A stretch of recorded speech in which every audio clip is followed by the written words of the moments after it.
Greetings, welcome back to Black Bear News, where we are discussing climate change, abrupt climate change, the current and near future state of the biosphere, destruction of the environment by the human species, all those nasty, horrible, horrible things which seem to be increasing every day.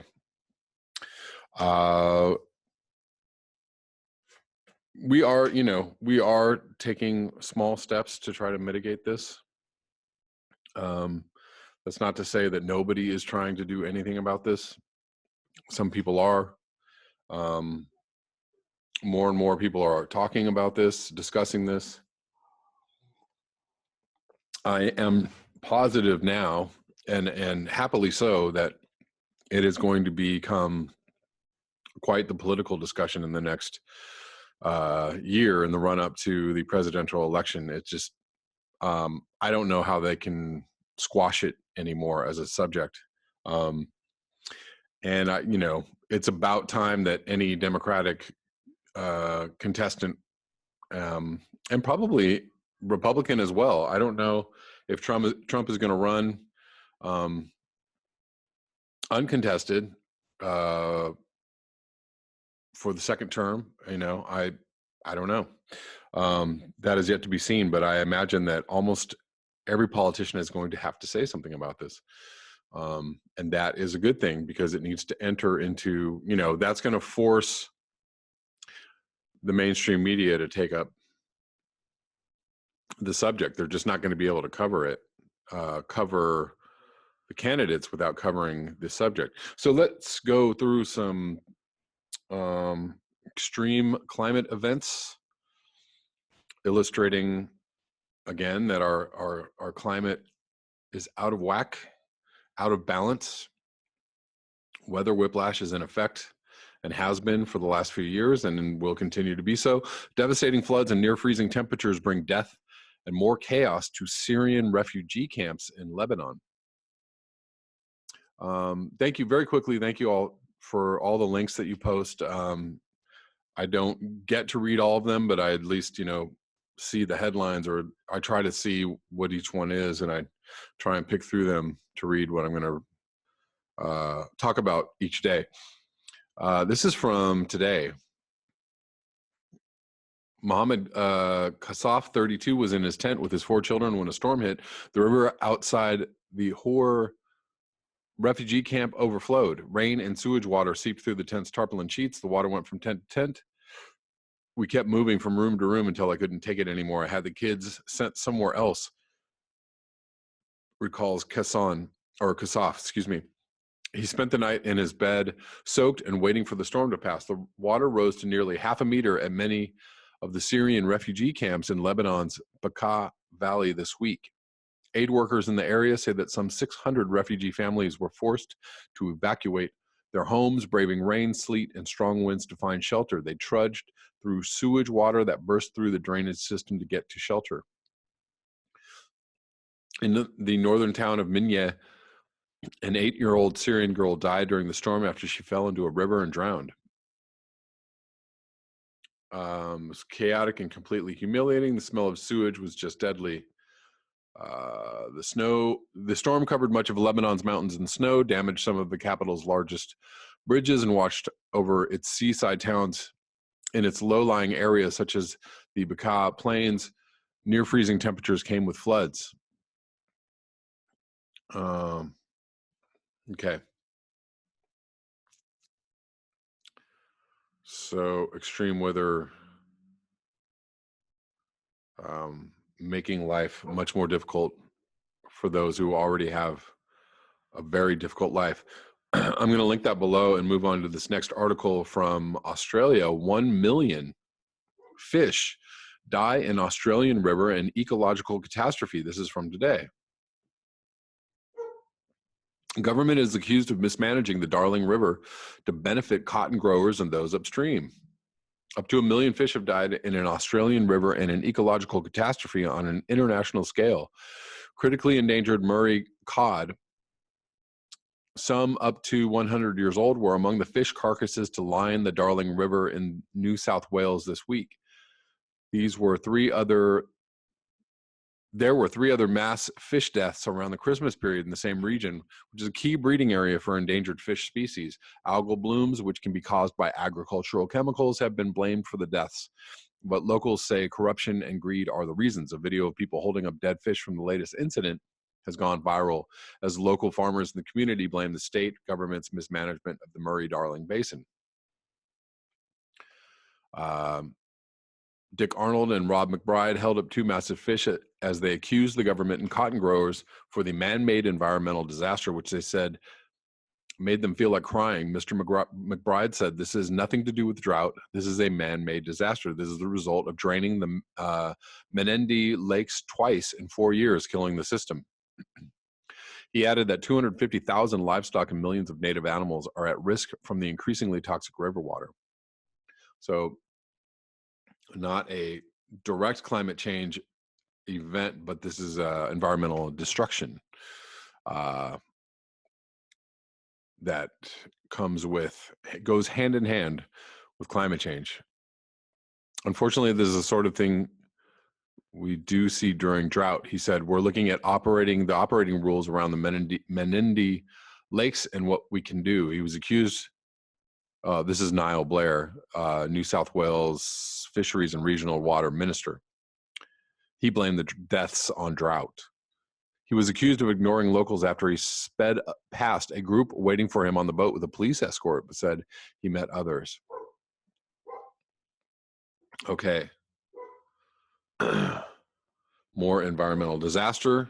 Moving on to this article from the Seattle Times. I'm going to link the last one below. This is from January 4th. In the great debate to save the orcas, the apex predator is missing.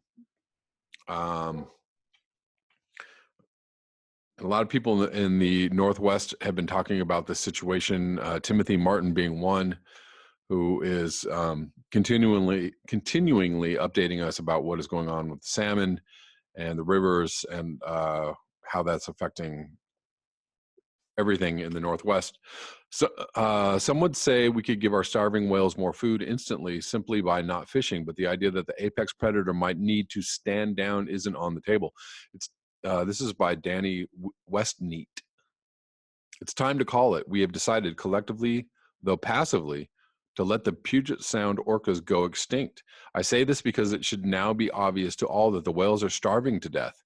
The other day, this newspaper ran before and after drone images of one whale, K25, that showed to be clearly wasting away. There was also a photo of another whale, J17, with a head misshapen from malnutrition. They simply need more food. Specifically, they need more Chinook, or king salmon.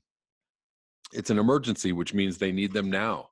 Yet for all the political talk and the task forces, that one clear goal, giving the orcas more king salmon to eat immediately, is the one thing that's not on the menu. That's because those same fish are on our menus. To cut back on fishing is an absolute no-brainer as a way to immediately boost food available for killer whales, says Kurt Beardsley of the Duval-based nonprofit Wild Fish Conservancy. But harvest reductions are essentially not in the governor's task force recommendations. We have a patient that is starving to death, and we're ignoring the one thing that could help feed the patient right now. We're flat out choosing not to do it. To be fair, the task force that issued 36 recommendations late last year did not include 2 on fishing. One is to follow the Pacific Salmon Treaty, which foresees some minor cutbacks in ocean fishing up to 12.5% to help Chinook. The other is to work on ways to reduce bycatch, which is when you're trying to land a different fish and instead accidentally catch a Chinook. That's pretty much it. That hardly sounds like the response when an emergency siren is sounding. We were successful in getting the target off our backs, blaming fishing, was how a sport fishing leader summed up the task force to Northwest Sportsman magazine recently. Wow. The plans to improve habitat and reduce pollution to help orcas are great, said Ken Balcom of the Center for Whale Research, but they look past the starvation that is happening right now. Virtually all the recommendations have hoped for results that might appear in the distant future. Adds Beardsley, it's like if you're having a heart attack, your doctor doesn't say, you need to go running to get your heart in better shape. Your doctor gives you emergency aid right away.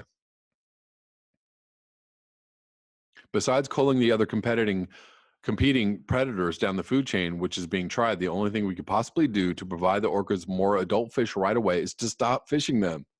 Even the controversial proposal to flood the system with hatchery fish would take at least 3 to 4 years to start seeing results. Wow. Okay, that's all I'm going to read of this. I'm going to link this below. But there you go. The obvious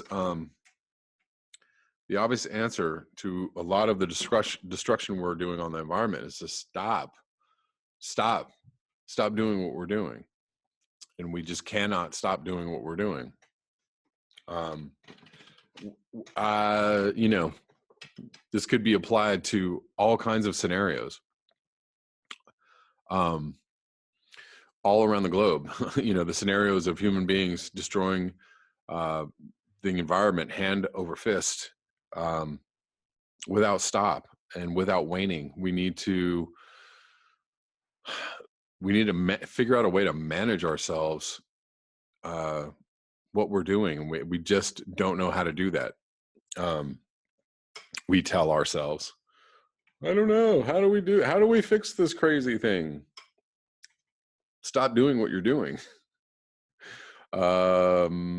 Stop pulling all of the fish out of the ocean. Stop clear cutting all of the forests. Stop eating meat. Stop, buying all the things that you think that you need, that you do not need. Grow your own food, et cetera, et cetera, et cetera, and on down the line. The story is a really great example of why bad things are coming to us very soon, because we cannot stop. I will not say will not. I'm hoping that we can. I'm going to finish this video up with this article from Faster Than Expected. Near-term human extinction in 5X. So starts with a quote from D.H. Lawrence. Tragedy is like strong acid. It dissolves away all but the very gold of truth. Abrupt climate change leading to near-term human extinction is a tragedy. Let us develop this drama step by step to discover the gold. Since ancient Greek drama tragedies follow a special plot, Shakespearean tragedies follow these rules too. I'll take Macbeth as an example. Similarly, Mac to actual persons is purely coincidental. Act 1 of near-term human extinction, CO2, in the first act of tragedy, the protagonists in the main conflict are introduced. In case of Macbeth, the 3 weird women give Macbeth a prophecy that he will be king. Lady Macbeth persuades him to kill the king that very night. Well, in our case of abrupt climate change, the protagonist is the civilization. Our conflict, being successful and growing as a civilization, means to have access to seemingly endless sources of energy, fossil fuels, that the CO2 level in the atmosphere is close corresponding to global warming is clear. Here's a graph. No, anyways, current person trolling our comment section. No, they're not. They're following each other, in lockstep, not 800 years apart, or whatever you're trying to say. That doesn't make any sense. Of course, the CO2 level has always fluctuated, even without human beings. The level oscillated between 180 and 280 parts per million over the last 400,000 years. Since some years it's jumping up vertically, CO2 has passed 400 parts per million in 2015. The graph is unmistakable. CO2 concentration and global temperature are running in parallel. It's no doubt there is a strong connection between CO2 and global warming, and there is a time lag until CO2 takes full effect. Even if it would be possible to stop CO2 emissions at once and to remove CO2 from the atmosphere, the global warming will increase for the next years. Act 2, the near-term human extinction feedback loops. Escalating action. Macbeth becomes a murderer on Duncan's sleeping servants and assumes the throne as the new king of Scotland. Once Macbeth has gone on the dark side, he can't stop anymore.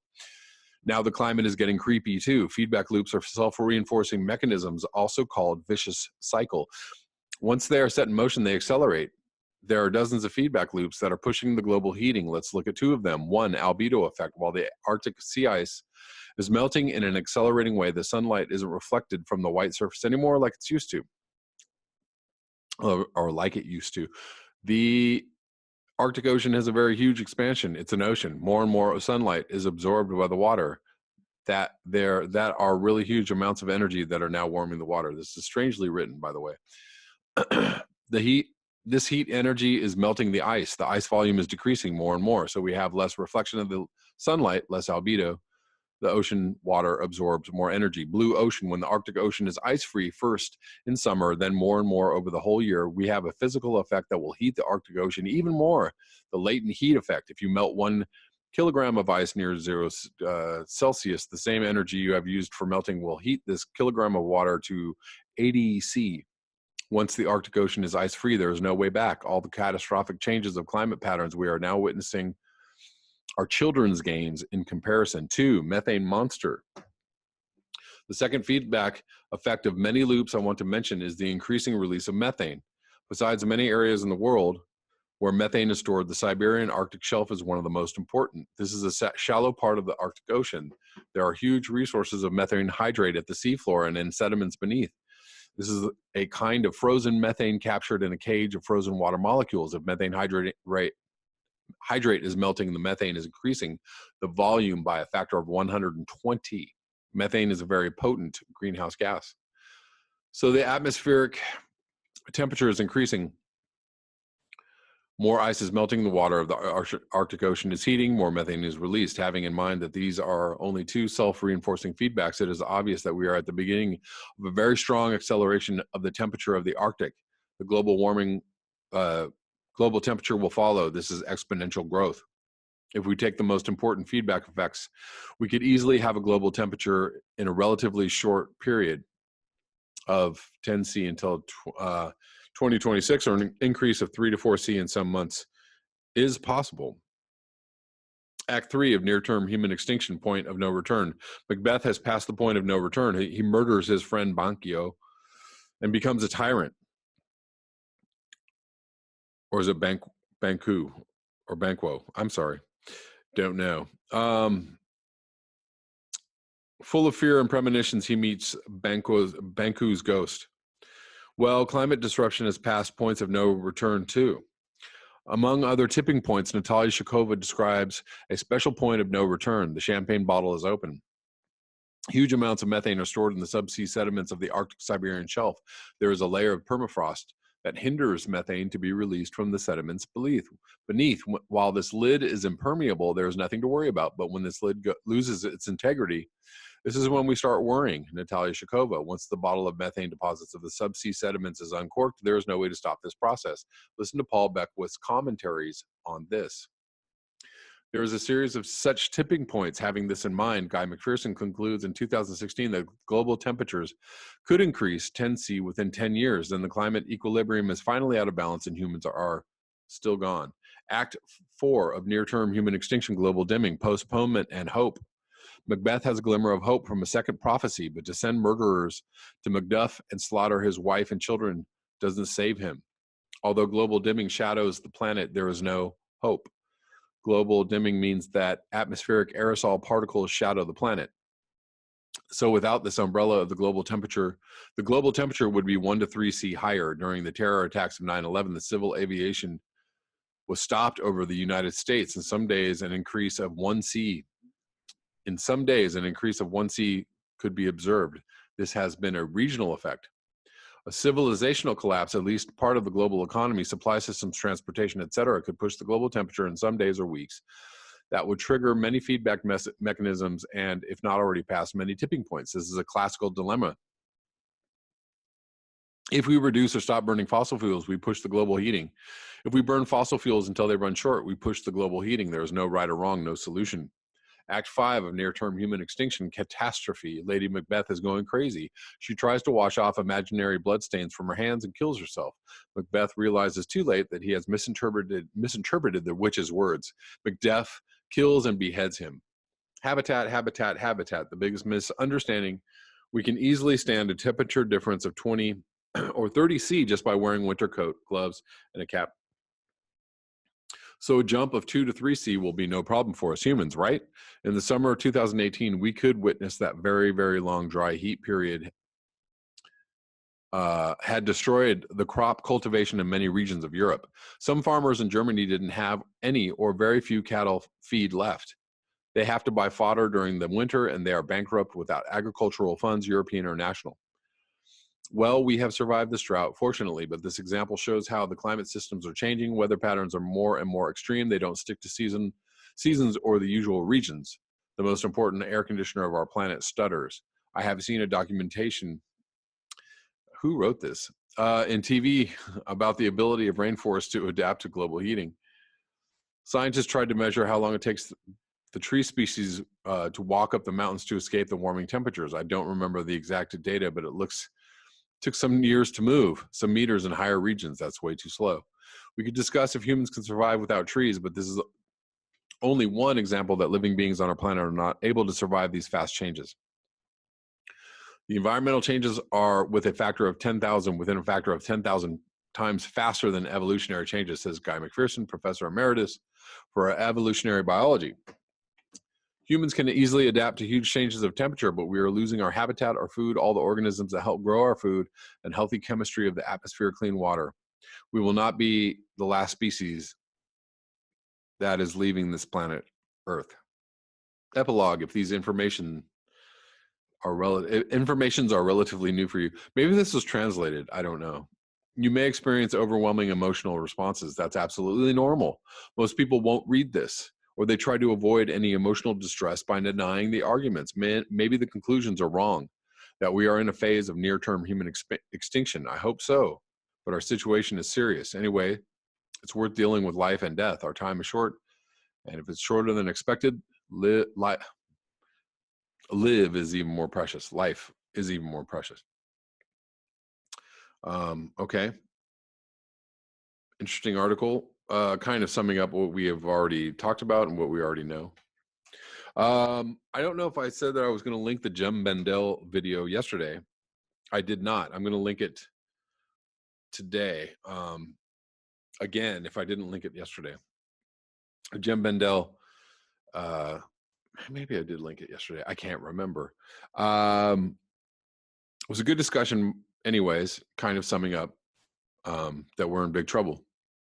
He's the author of the Deep Adaptation articles / papers, and he has a website, I believe, too.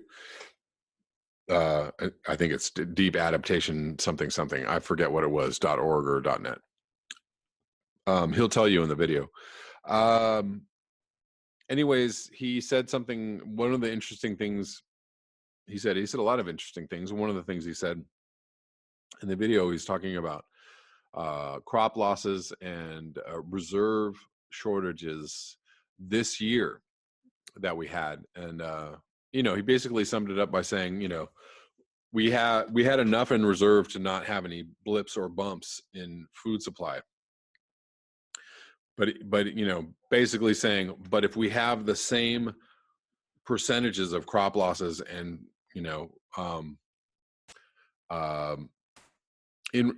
basically inroads into our reserves, losses in our reserves, if that happens a couple of years in a row, boom, big trouble. We might be okay next year, possibly the next year, but 2 to 3 years of the same amount of disruption to certain areas of agriculture, and then all of a sudden, people are starving. And that was one of the points he was trying to make, was that if anything else, we should be preparing for major food shortages in the next 2 to 3 years.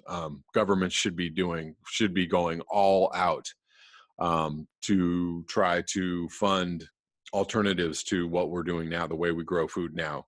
He was talking about greenhouses in the UK and elsewhere would actually be smart, wise decisions. Obviously we have people working on growing food indoors under LED lights, et cetera, hydroponically, those kinds of programs are going to have to shift into very high gear very, very soon.